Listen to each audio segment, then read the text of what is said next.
Haas are still the only team in the paddock to have not confirmed one of their drivers for the 2023 season. They look like they will make a decision come the checker flag in Abu Dhabi at the end of the season.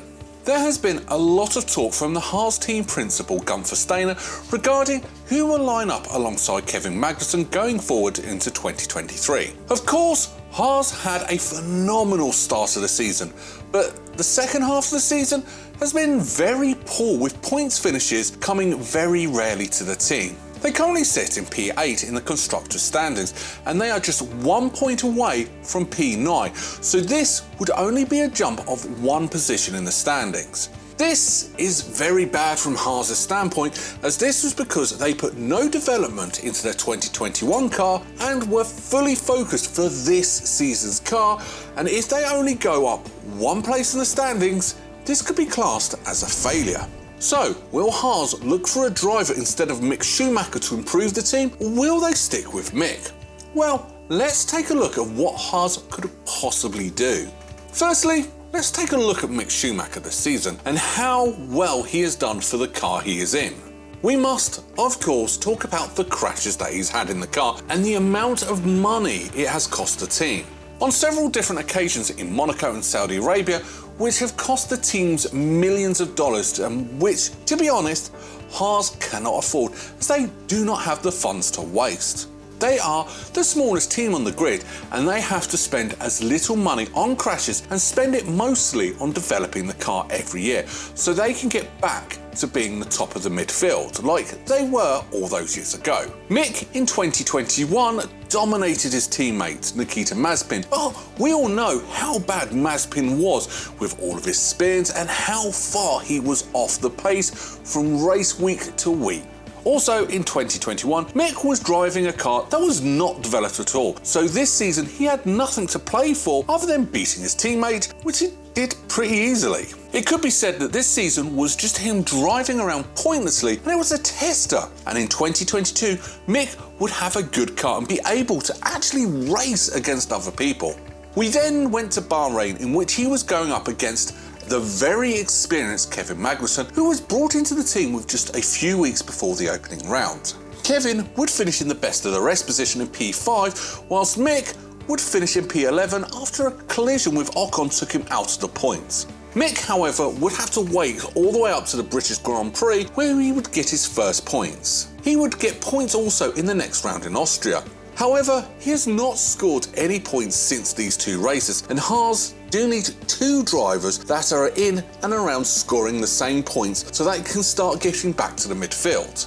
Mick may be a very young driver, but he is an F2 champion in 2020 for a reason, and he has of course had a very successful karting and junior career, so he clearly has the credentials to be in the sport, but for a team like Haas, they do not have time to develop drivers. So let's take a look at the head-to-head between Mick and Kevin.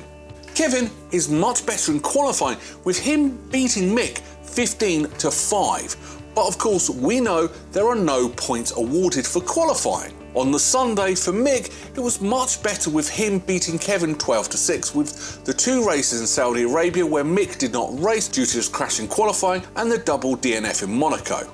So clearly, Mick is a much better driver on race day, and this has always been the case with him even in his junior career when in Formula 2. However, even though Mick has done better than Kevin in most races, Kevin still has double the amount of points in 24 to Mick's 12. Now, of course, Kevin is the much more experienced driver, and you expect him to beat a driver who is having his second year in the sport. Overall, in most people's eyes, Mick deserves another year at Haas to prove himself after having a season under his belt where he's actually been to race other cars, unlike 2021. His second name does of course hold a lot of weight, with his father being the 7-time world champion Michael Schumacher, so there is a lot of pressure on the young Mick to perform. Haas of course want to get as many points as possible so they can finish higher up in the Constructors' Championship, which will earn them more money to be able to develop the car, for example. But what do you think of Mick? Should he stay at Haas for another season to be able to prove himself? Or will this be the end of his time at Haas and maybe Formula 1 as a whole? As we know, it's hard to get back into the sport once you have left. Make sure to let us know what you think in the comments below. One option that has been heavily rumoured, and it looks like one that will be more than likely happen, is if Haas do not extend Mick's contract, is signing Nico Hülkenberg. Aston Martin did recently announce that the current Formula E champion and former McLaren driver Stoffel Vandoorne will be joining the team as a developmental driver, but also a reserve driver. We of course know that for the past few seasons that Nico Hülkenberg was the team's reserve driver and has had to step in on several occasions, even earlier this season stepping in for Sebastian Vettel in Bahrain and Saudi Arabia.